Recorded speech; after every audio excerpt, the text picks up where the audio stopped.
Voilà, alors on continue maintenant, toujours avec notre projet.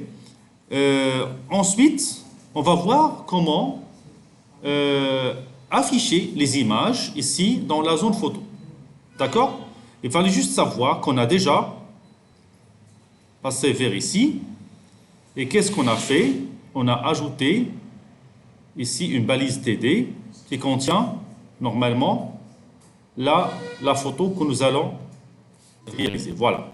Donc je vais répéter les choses. Alors j'ajoute une nouvelle TD. C'est ça. La balise TD, comme ça. À l'intérieur de la balise TD, j'ajoute une balise image. Et bien sûr,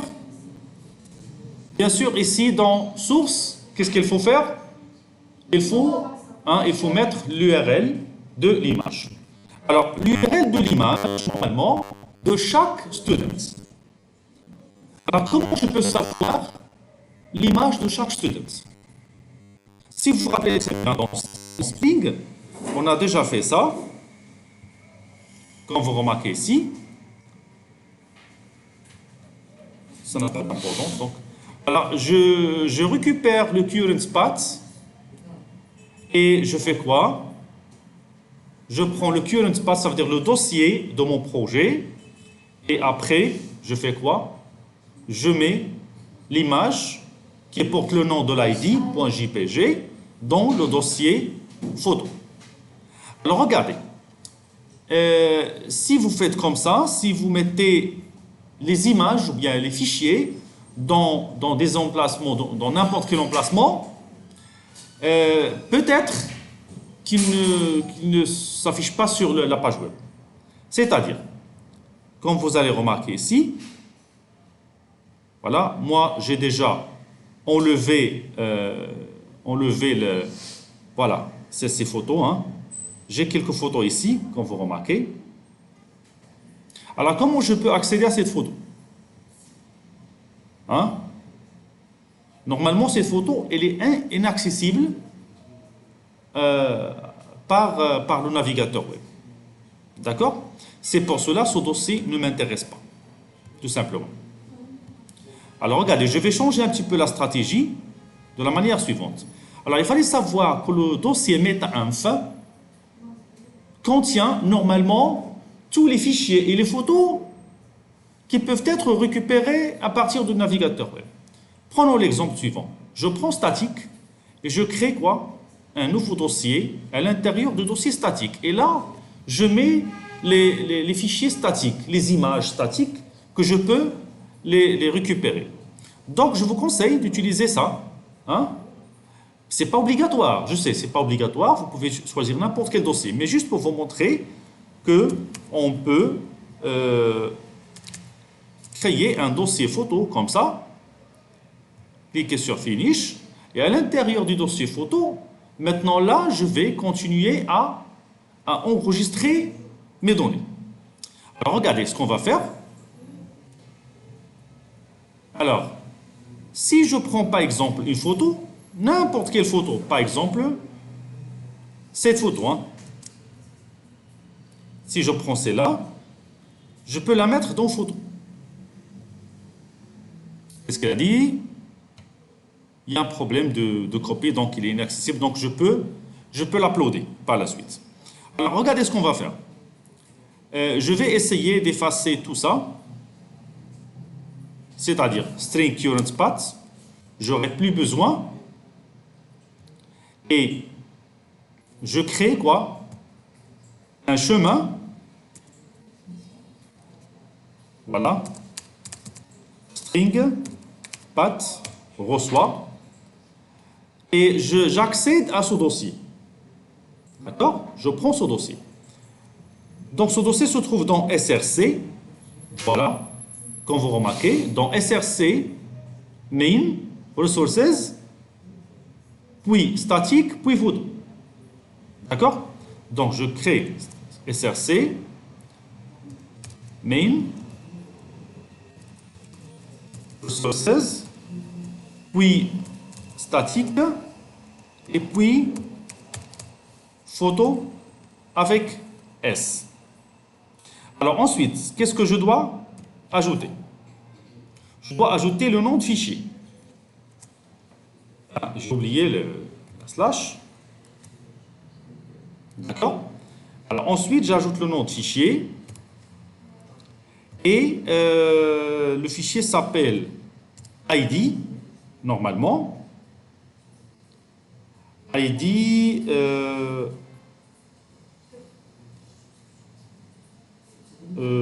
voilà, ID, plus, je choisis l'extension .png, par exemple, à la place de JPG. Et je mets virgule. Alors, en fait, ça c'est quoi? Regardez, ça c'est quoi? Ça c'est mon chemin. Et ensuite, on fait quoi? On va créer... pardon, j'ai écrit le code dans la méthode de delete students. Attention. Il faut l'écrire en haut.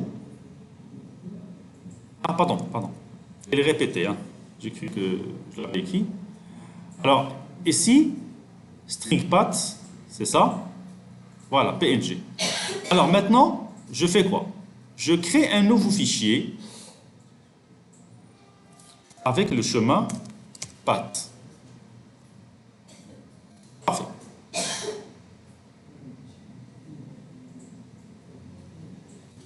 Alors, remarquez, j'ai créé un path, j'ai transféré le fichier reçu vers ce path, et enfin, je dois faire comment? Je dois créer aussi ce qu'on appelle un URL. Donc, en fait, c'est l'URL qui va être stocké à l'intérieur de Students. D'accord? Alors, je vais maintenant savoir d'abord quelle est l'URL que je vais utiliser. Alors, regardez, je prends le navigateur, localhost, voilà. Ensuite, je peux écrire photo slash. Alors en fait, jusqu'à maintenant, j'ai pas de photo dans ce chemin. Hein, j'ai pas de photo. Donc si j'avais une photo, donc je peux la récupérer. Alors pour être sûr, le dossier où il y a les photos, c'est ça. Voilà, photo.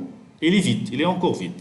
Alors je vais prendre par exemple une photo, par exemple, 1.png. Voilà, c'est ça. Alors maintenant, le dossier ressources statique photo contient une seule photo, 1.png. Alors pour la récupérer, je vais utiliser localhost avec le port 8080, puis photo, et là, je mets 1.png. Alors, qu'est-ce qu'il a dit? Cette page est introuvable. La même chose ici. Alors. Donc, il faut d'abord vérifier si le chemin est accessible ou non. Alors, je vais aller vérifier là. Tout en bas. Ah, pardon, il y avait déjà, j'ai oublié une fonction de test. Voilà. Donc, ne vous inquiétez pas. Alors, je recharge. Voilà, ça marche. Hein? Pourquoi j'ai enlevé l'autre fonction? Parce que c'est elle qui fait le mapping. Donc, il ne me permet pas d'afficher cette image. Voilà. Donc, ça, c'est le chemin normalement que je dois garder dans mon objet student. Alors, je reviens. Alors, juste pour savoir, donc, il commence par ça. Voilà. Copier ça. Et puis, on ajoute l'id.png. Et donc, c'est ce qu'on doit enregistrer normalement à l'intérieur de notre student. Voilà. C'est ça. Donc, tout simplement, je peux créer une nouvelle variable string URL égale à, comme ça, et puis j'ajoute id. puis j'ajoute ng. Voilà, comme ça. Point virgule. Normalement, je répète, normalement, c'est ce qu'on doit enregistrer. Mais ce n'est pas ça l'objectif. Moi, qu'est-ce que je veux? Je veux en fait créer un autre endpoint qui permet de me récupérer l'image. D'accord? Alors, comment je peux récupérer l'image? Bien sûr, c'est avec la méthode get. Alors, regardez.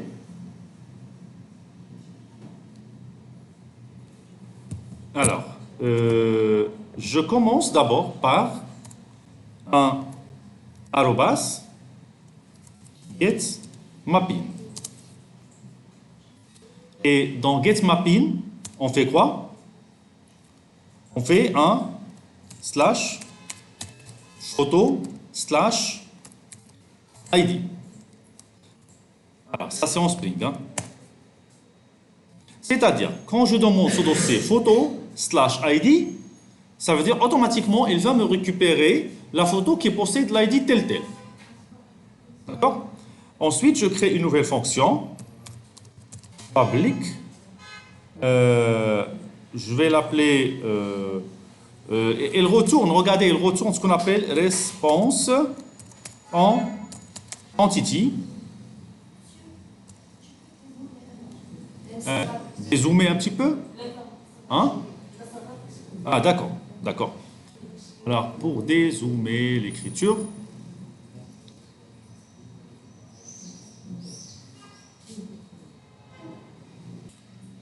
voilà, donc on a dézoomé quand même. Alors, je continue. Voilà, ça c'est un code que vous devez écrire pour récupérer l'image à partir d'un fichier. Donc l'objectif en fait c'est quoi? Vous avez un URL, d'accord? Un URL.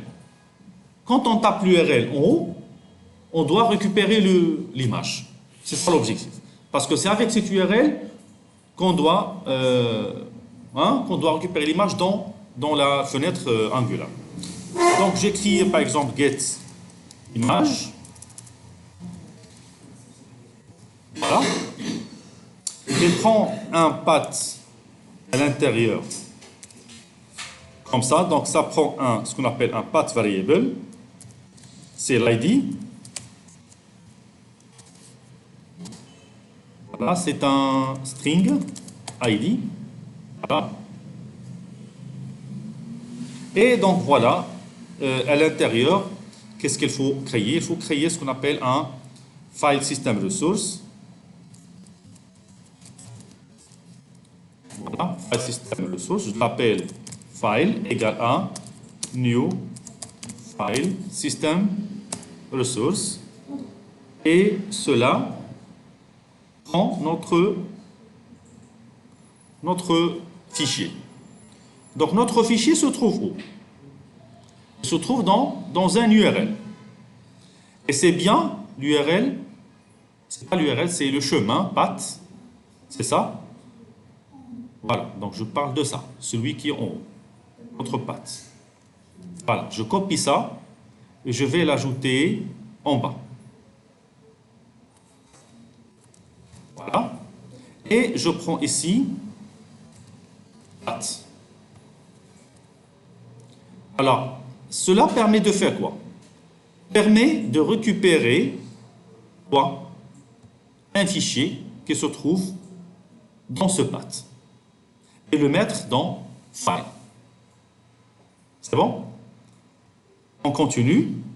Alors ensuite, on doit vérifier si le fichier existe ou non.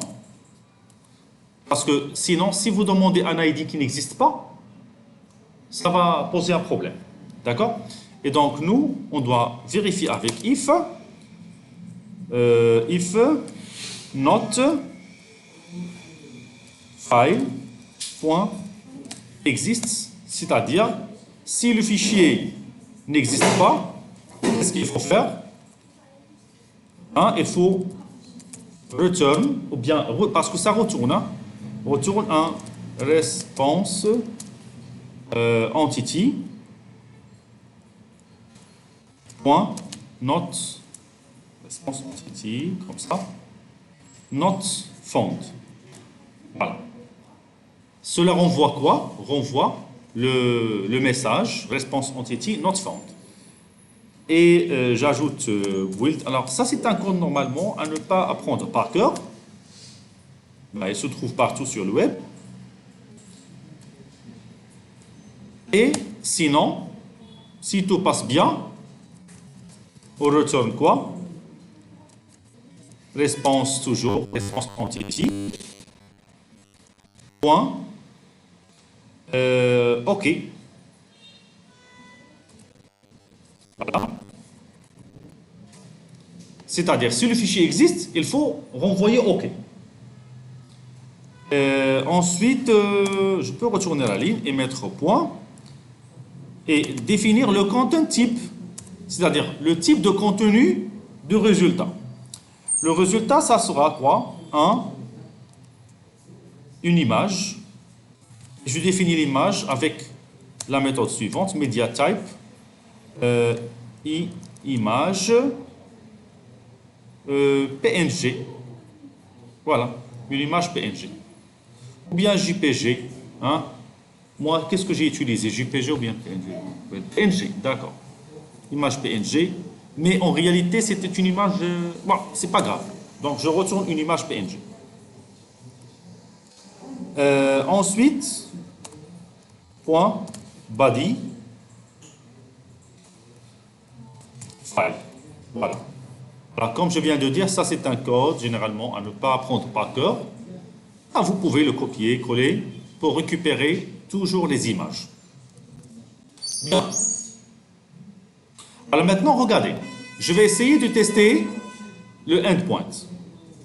Alors, pour tester le endpoint, regardez, maintenant, ce n'est pas la peine d'utiliser l'extension. Et voilà, ça marche. Vous voyez? Donc, même si je n'ai pas écrit le nom, donc ça marche bien. Alors maintenant, qu'est-ce qu'on doit faire? On doit aller, revenir toujours vers la première fonction et définir ce qu'on doit enregistrer dans student. Alors, l'URL, c'est ça. Est-ce que dans l'URL, je dois spécifier l'extension? Non. Parce qu'il y a une différence entre le path et l'URL. Le path, c'est le chemin dans le disque, bien sûr le disque.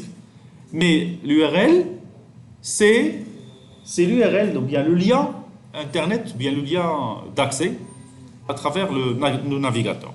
Et donc, tout simplement, ici à la place d'écrire id.jpg, pour enregistrer seulement le nom du fichier, on va mettre l'URL. Alors maintenant, dans Student, qu'est-ce qu'on enregistre?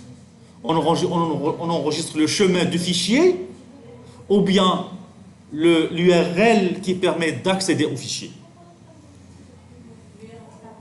Voilà, c'est l'URL qui permet d'accéder au fichier. D'accord? Et voilà, quand vous appelez par la suite l'URL, automatiquement, on demande cette fonction, cette méthode plutôt, qui renvoie l'image. Parfait. Alors, on passe maintenant vers Angular. Alors, regardez, on va aller maintenant vers Angular. Et on va essayer de montrer les images. Alors, c'est très simple, comme vous allez voir. Il suffit juste d'écrire quoi? Le chemin. Donc, vous pouvez écrire, par exemple, un chemin comme ça. Voilà. Sauf qu'à la place de 1, on écrit quoi? Student ID. Voilà. On peut mettre l'ID ici. C'est bon? Alors, on va aller tester maintenant. Voilà, ça c'est mes apps. Je peux ajouter un nouvel élément. Voilà. Voilà. Alors, il y a une erreur. Il faut aller vérifier quel est le type d'erreur. Est-ce que ça vient de Spring ou bien de Angular? Alors, qu'est-ce que vous remarquez en bas? Il y a un problème de HTTP response. Alors, qu'est-ce qu'il a dit? L'erreur 500. Alors, l'erreur 500, elle signifie quoi? En fait, elle signifie qu'il y a un problème au niveau de backend. Alors, si vous passez maintenant vers le backend, on peut voir qu'il y a déjà une erreur. Voilà. Vous remarquez? Donc, toujours, l'erreur 500 signifie qu'il faut aller vers le backend. Alors, je vérifie. Bien, je lis d'abord l'erreur. Qu'est-ce qu'il a dit? File not found exception. Il a dit que le fichier ne se trouve pas. Alors, je parle de quel fichier? Voilà. Source main resource statique photo. Le chemin d'accès spécifié est introuvable. Ouais, c'est normal. C'est normal.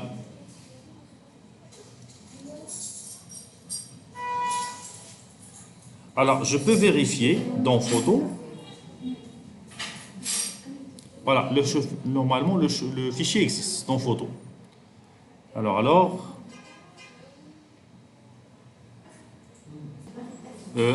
peut-être c'est ça l'erreur, regardez. C'est ça l'erreur. Voilà, ici, il ne faut pas mettre new file path, mais il faut écrire path.off et je spécifie notre path O. Voilà, c'est ça. D'accord? Alors, je revérifie.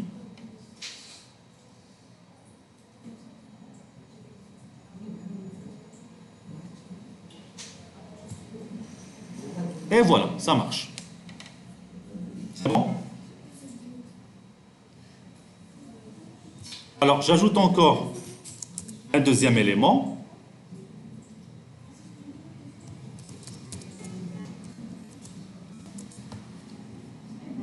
Voilà. Il est là. Valider. Et voilà, vous voyez très bien. Donc, l'image est trop grande. Voilà comment il faut tracer les choses. Juste pour l'information, donc les images, normalement, ne sont pas bien réglées. Parce que ça prend la taille réelle de l'image. Donc, et pour régler ça, on peut aller vers ici, vers notre liste HTML. Voilà. Et à l'intérieur, ici, je définis une classe. Je peux définir une classe. Alors, moi, j'ai déjà préparé des classes. On a la classe icône et on a la classe photo. Donc, pour la classe photo, ça prend 50 pixels, 50 pixels. D'accord? Donc, je ferme et je donne à cette image-là la classe égale à photo. Et comme ça, on peut réafficher et voilà, ça marche.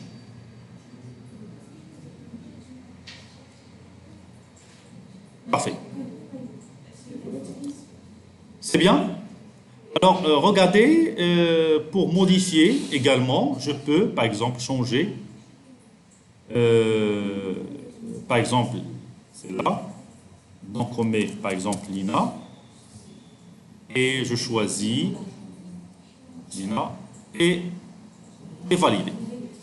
Voilà, quand vous remarquez, ça passe bien. D'accord? Il y a juste une petite erreur ici qui s'affiche, qui me dérange, qui a dit... Oui? Ah, déjà, oui.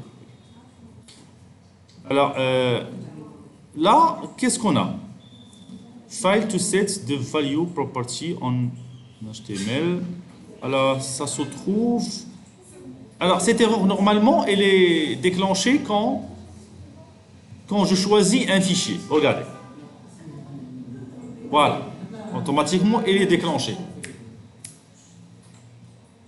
Et donc, pour ne pas voir cette erreur, tout simplement, il faut revenir ici et aller vers liste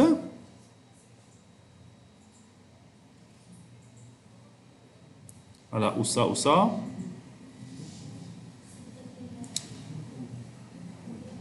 En fait, c'est dans forme, hein. Dans forme. Voilà, c'est ça. File selected. Alors, dans File selected, on sélectionne un fichier et on fait quoi? On affecte un fichier à la valeur de l'élément file de notre form student.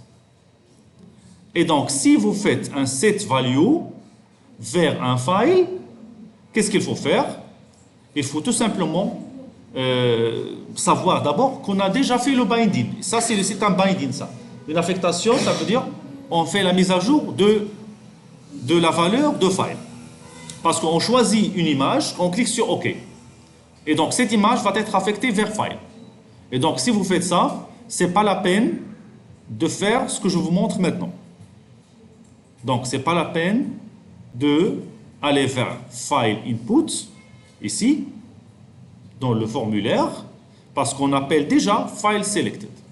Et donc, ce n'est pas la peine de faire la liaison avec Form Control Name.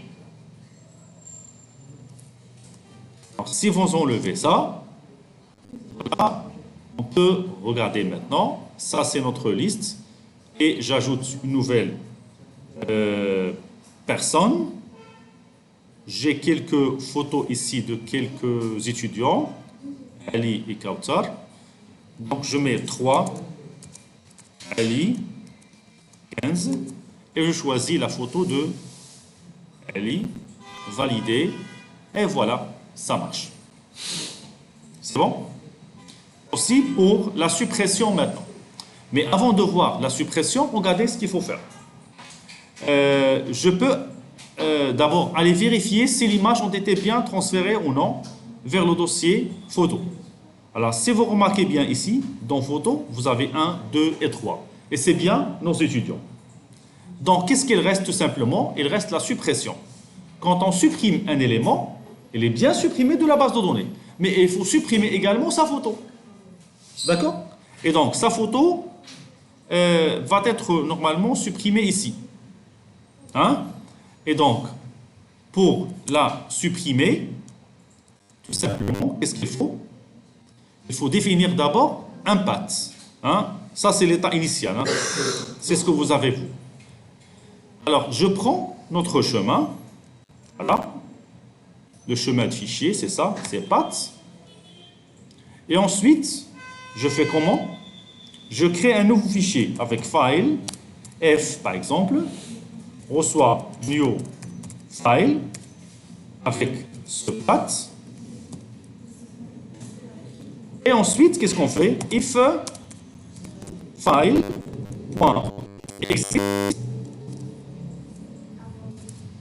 Pardon, ça s'appelle f. Hein? f.exist. On fait quoi? f.delete. Tout simplement.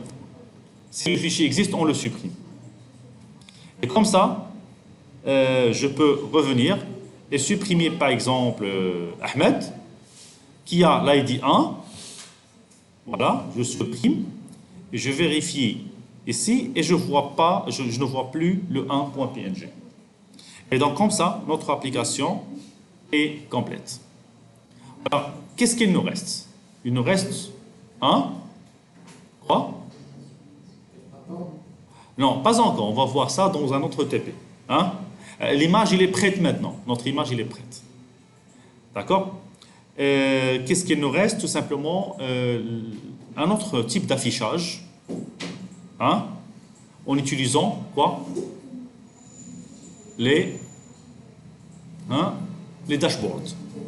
D'accord? Alors, on va voir maintenant comment utiliser le dashboard pour afficher la même chose. D'accord? Les mêmes étudiants. Bien.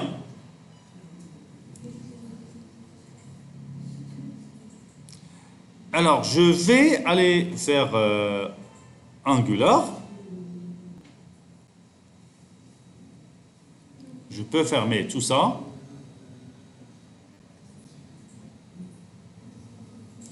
Et je reviens maintenant vers mon composant student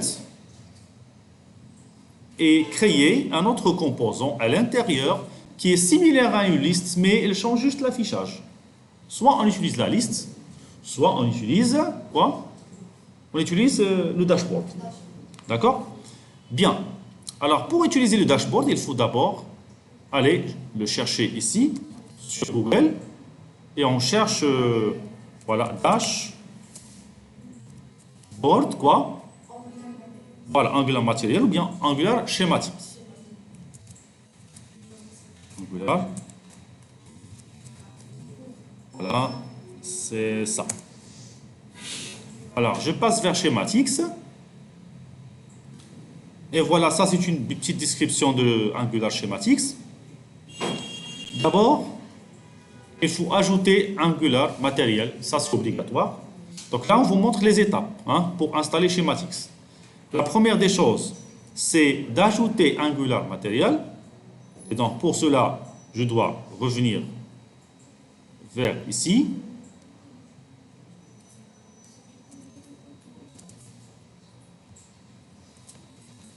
Voilà. C'est bon. Et j'écris quoi? Je tape cette commande. ng-add Angular matériel. Voilà. Je commence à télécharger Angular matériel. Moi, je le possède déjà.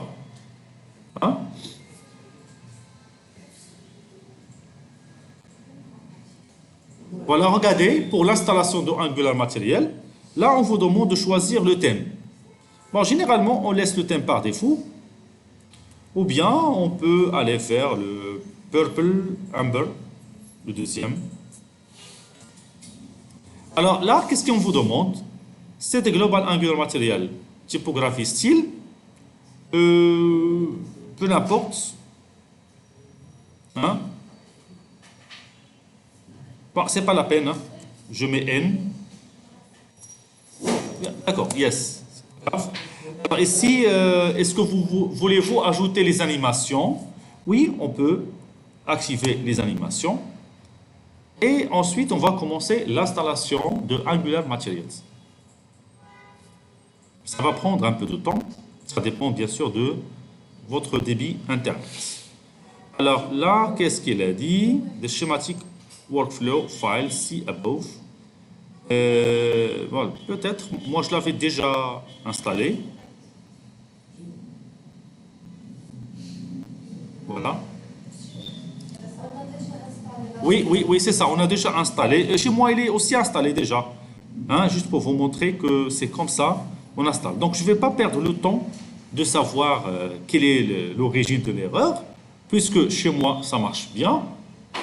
Voilà. Alors, ensuite, on fait quoi? On peut ajouter Angular CDK. Et pour gagner du temps, je passe rapidement vers l'objectif, vers les composants. Alors ça, c'est ce qui nous intéresse. Le composant dashboard. Il n'y a pas seulement ça, il y a aussi address form, navigation, table, le tree, d'accord? Et voilà comment on peut créer les composants schématiques. Alors pour dashboard, c'est ça. Donc là, je peux générer un dashboard. Alors, où on va générer notre dashboard? Dans quel dossier? Parce que ça, le dashboard est tout simplement un composant, n'est rien. Alors, dans Students, n'est-ce pas? Alors, à l'intérieur donc de Students, je peux tout simplement faire comme ça. Voilà, et ouvrir un terminal ici. Dans Students, et je lance la commande, sauf que ici, il faut tout simplement changer le nom. D'accord? Choisir le nom de notre dashboard component. Donc je vais l'appeler par exemple student dashboard. D'accord? OK. Il va commencer à générer le composant. Voilà, ça marche. Alors, si vous remarquez bien, donc qu'est-ce qu'il a créé à l'intérieur de Student? Et là, on a déjà confirme, form, list, menu. Et enfin, il a ajouté Student Dashboard, comme vous remarquez. Voilà, Student Dashboard. C'est ça? Alors, à l'intérieur, mais s'il vous plaît, d'abord, il faut afficher, il faut créer une route pour l'affichage de notre dashboard. C'est ça? Donc, il faut aller vers Student, Routine Module. Et dans Student Routine Module, qu'est-ce qu'il faut faire? Il faut tout simplement ajouter quoi? Une nouvelle route ici. Et je mets tout simplement, c'est pas liste, mais dash. Voilà, tout simplement. Dashboard ou bien dash. Et là, je choisis tout simplement Students Dashboard Components. Parfait. Alors, maintenant pour l'affichage. Je peux aller écrire ici à la place de liste, je peux écrire dash. Et voilà, qu'est-ce que vous remarquez? Vous remarquez des cartes comme ça. Mais juste pour l'information, s'il vous plaît, les cartes sont trop réduites. Cet espace est toujours libre, vide. Donc, qu'est-ce qu'il faut faire? Il faut juste aller vérifier CSS, parce que ça, ce n'est pas le comportement normal. Hein? Il faut juste aller voir ici dans le fichier app components HTML ou bien CSS. Si je me rappelle bien, peut-être c'est students components HTML. App menu, CSS, non, il n'y a rien ici. C'est plutôt app components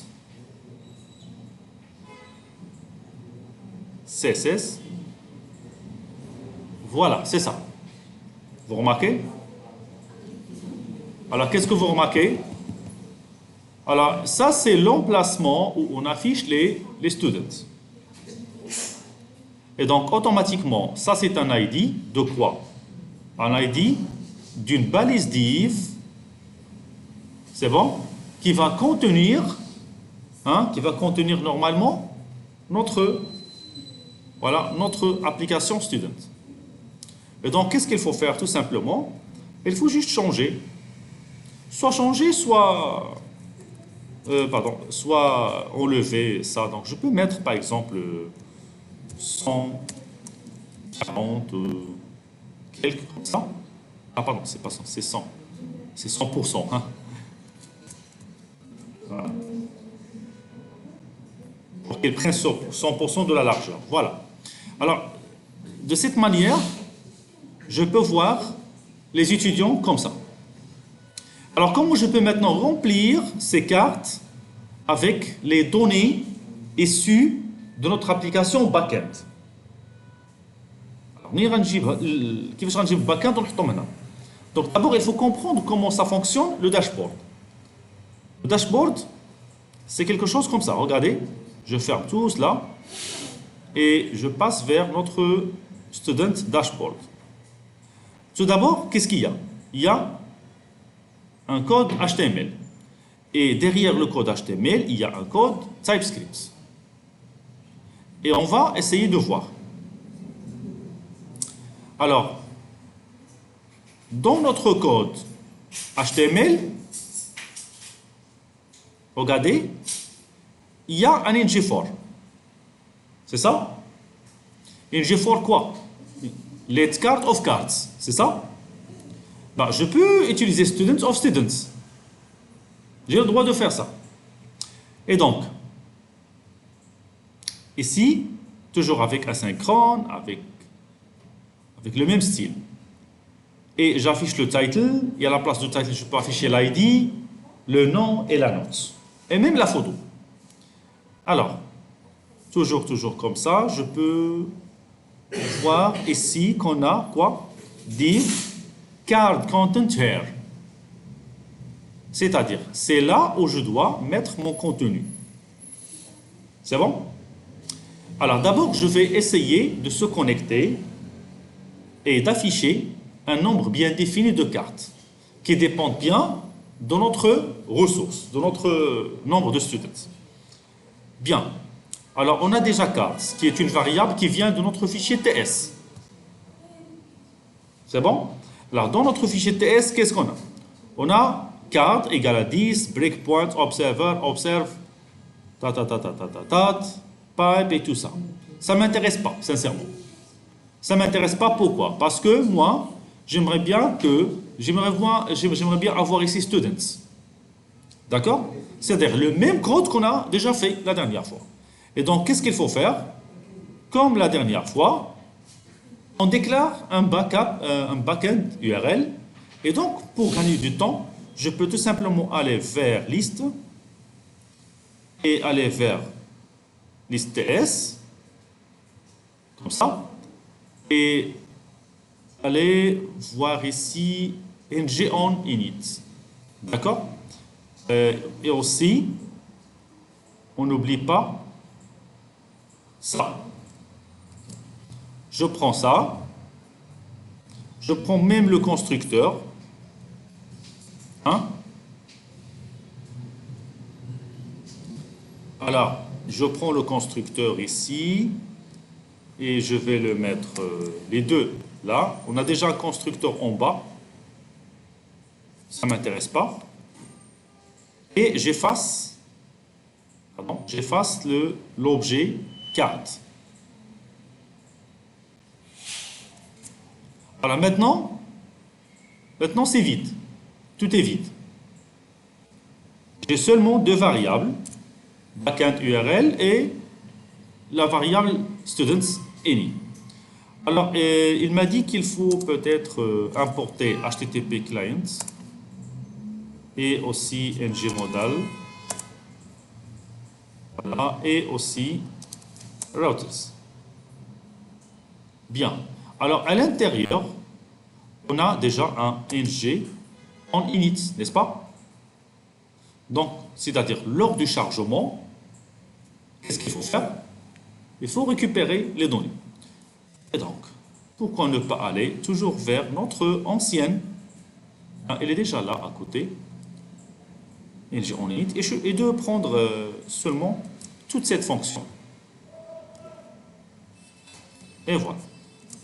Et comme ça, je peux récupérer les données et les mettre dans la variable students. Et à l'intérieur d'ici, à la place de faire card of card, je vais tout simplement mettre student of students. Là, j'ai pas de title. Hein?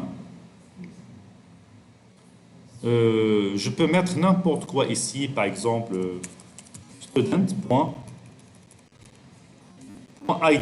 par exemple. Alors, qu'est-ce qu'il y a?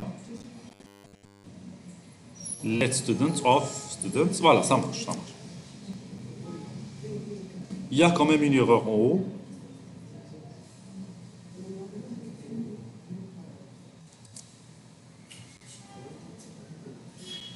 Ah, il a montré qu'il y a... Ah, voilà, c'est ça. Donc, pour call span, arrow span, ça veut dire quoi? Ça veut dire, vous avez combien de lignes, combien de colonnes? D'abord, regardez ce qu'on va faire. Hein, j'ai enlevé les deux. Je vais aller afficher. Bon, avec un dashboard comme ça, je ne peux rien voir. Comme vous remarquez. Toujours, il n'y a rien à afficher. Sinon, si je prends ici la valeur, par exemple 2, et là je mets par exemple 2, je vais essayer de voir, donc aucun changement. Peut-être les données n'arrivent pas. Alors je vais essayer de voir dans inspecter. Et puis, juste après, let students of students. Oui, la même chose ici.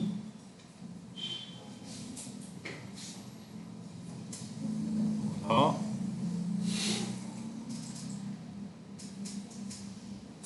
D'abord, j'ai pas besoin de ça pour le moment, les deux.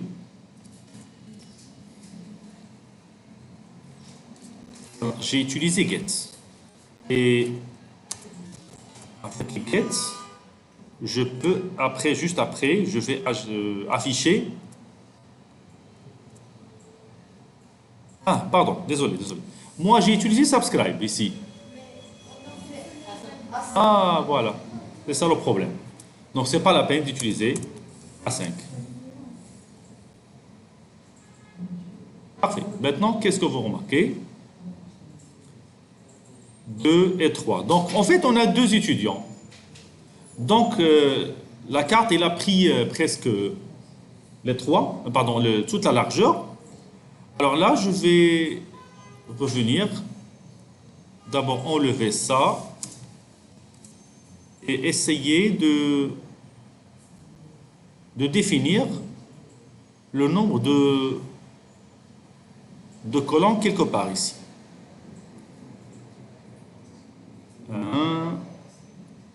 Math grid list, call to. Si vous faites par exemple 4, je vais juste essayer parce que, voilà, 4 emplacements, 1, 2, 3 et 4. Donc si vous voulez mettre seulement 3, on peut mettre ici 3. Voilà, 3 emplacements. Alors qu'est-ce qu'il faut faire maintenant? Là, il y a les boutons pour supprimer l'étudiant. Et aussi, voilà, déjà. Et pour peut-être modifier. D'accord? On ne va pas programmer ça parce que ça reste la même chose que ce qu'on a déjà fait. On va juste faire l'affichage de la photo. Donc, il faut remplacer tout simplement l'ID par, on peut dire, par le nom. Et à l'intérieur, on met la photo. D'accord? Et on peut mettre en bas la note. Alors regardez, on va mettre la note maintenant. D'abord ici, on met... voilà, on peut mettre title, nom. En fait, pour l'ID, ça ne nous intéresse pas beaucoup, sincèrement. On peut juste afficher le nom et la photo. Alors ici, qu'est-ce qu'on doit faire? Hop. Et on prend quoi? On prend la même image qu'on a déjà utilisée ici. Où est le code de la liste? Voilà, c'est ça. Donc je prends tout simplement ça, cette image, exactement cette image, et allez la mettre ici. Voilà. Classe photo, en fait, j'ai pas de CSS pour cette classe ici, mais on va la créer. Alors, quand vous remarquez, chaque photo a été affichée avec sa propre taille. Maintenant, je vais revenir vers le CSS de quoi? De Students, Dashboard. Vous allez voir qu'il y a d'autres CSS. Et donc là, je prends tout simplement la classe point photo et donner le width de, on peut dire par exemple 80 pixels ou bien encore plus, 120 pixels, et le height,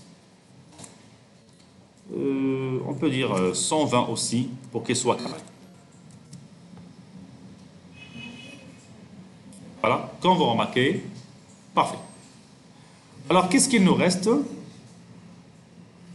Ben, je pense qu'il faut agrandir un petit peu. Alors, je peux mettre 200 vers 200. Ça dépend bien sûr de dimension des images. Hein. D'accord? Ça, c'est une image déjà carrée, ça, c'est autre chose. Bien. C'est bon? Comme ça, donc, on peut afficher les éléments.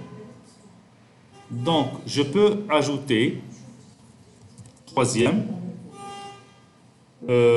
c'était Ahmed, et j'ajoute Ahmed.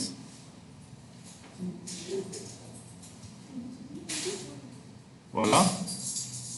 Je ne sais pas ce qui s'est passé. Donc, il a été ajouté. En fait, Ahmed n'a pas été ajouté. C'est 3 normalement. Ahmed, 12. Ah, déjà. Ah oui, oui, il existe déjà. Pardon. J'essaie de. Donc, c'est le 1, 2, 3. Donc, je dois ajouter le 1. Ali. Je prends la photo de Ali. En fait, j'ai fait la mise à jour. J'ai changé. Il y avait déjà Ali qui est devenu Ahmed parce que j'ai gardé toujours la même ID. Et si vous passez vers Dash, voilà, vous allez voir les 3 étudiants dans une même ligne. Et encore, si vous ajoutez encore plus, vous allez les voir en bas. Donc, et ça, c'est similaire un petit peu à ce que vous pouvez voir généralement dans les sites de e-commerce. Vous pouvez mettre la photo du produit et l'afficher. En bas, vous pouvez ajouter des blocs et même parfois des composants, même en bas. Hein? Un composant qui contient. Hein? Non, non, pas du tout. Regarde ce qu'on va faire. On peut revenir vers notre Student Routine Module. Et tout simplement, on peut remplacer ça. C'est pas liste, pardon, c'est... Bon, il faut aller vers menu, hein, menu. Où est le menu? Elle est là. On a déjà HTML. Et donc, on peut tout simplement ajouter une 3e LI comme les autres. Et là, je mets dash. Voilà. Dash. Tout simplement. Et on peut... Voilà, c'est bon, je pense que c'est ça. Voilà. Voilà, ça marche. Liste, ajouter et dash. D'accord? Alors, pour le redimensionnement des images et tout, je pense qu'il faut redimensionner, ou bien il faut peut-être changer, ou bien enlever tout le CSS de notre dash. Alors, menu, je passe vers dash, CSS, et je vais essayer de changer un petit peu. Ça, c'est more bouton. Ça, c'est dashboard carte. Leur position. Si j'enlève ça, et je vérifie qu'est-ce qui se passe. Bon, jusqu'à maintenant, rien. Si j'enlève aussi grid container, je peux enlever ça. Voilà, rien ne se passe. Mais quand même, hein, donc il a quand même pris, je pense, le... Alors, il y a aussi centre, il faut les mettre dans la même ligne. Je pense qu'il y a déjà un centrage ici. Oui. Hein? Oui, exactement. Il faut changer notre cadre. Mais quand vous remarquez, donc, on a dit un petit peu de zigzag ici, donc il est en haut. Oui. Hein? Oui, ça, c'est ça. Donc, il s'adapte à l'image. Mais moi, regardez le problème. J'ai pas mis X. Ah non, là, quand j'ai oublié PX, unité pixel. Et d'abord, c'est bon. Vous voyez le problème? La PX je date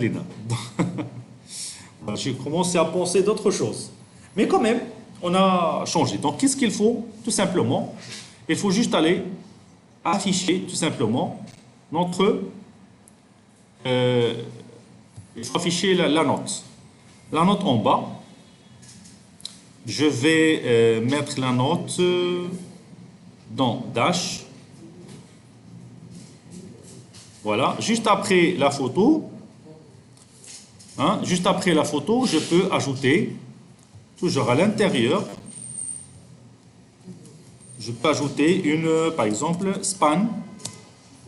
Et dans span, je peux mettre un student, point, quoi? Note. Voilà. Et bien sûr, mettre une classe égale à note.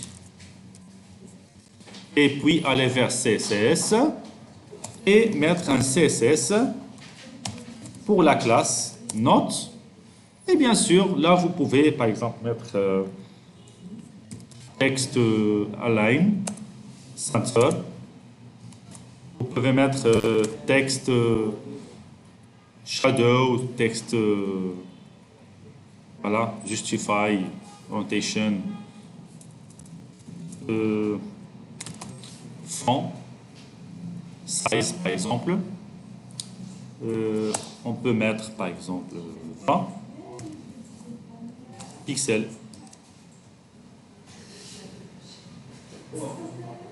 Voilà.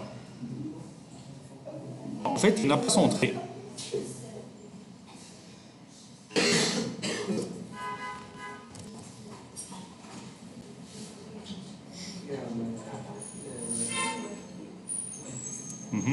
Text. Items, align self.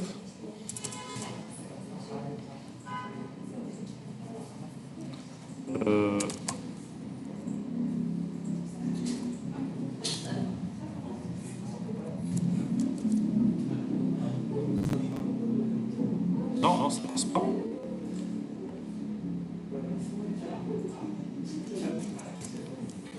Sinon, je peux aller directement. Bah, j'ai oublié la méthode de CSS qui permet de centrer. Sinon, vous pouvez centrer. Hein? C'est ça, normalement, c'est text align. Sinon,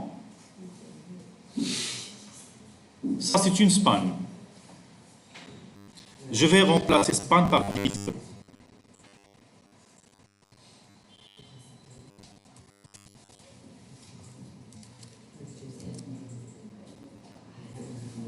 Non, toujours.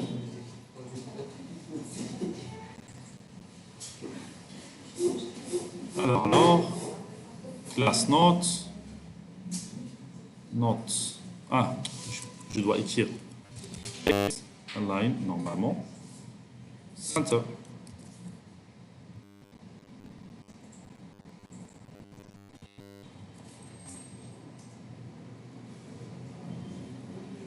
Alors, ça marche maintenant. Oui. Maintenant, ça passe. Et voilà, quand vous remarquez, avec ce qu'on a déjà fait, vous pouvez commencer votre projet Angular.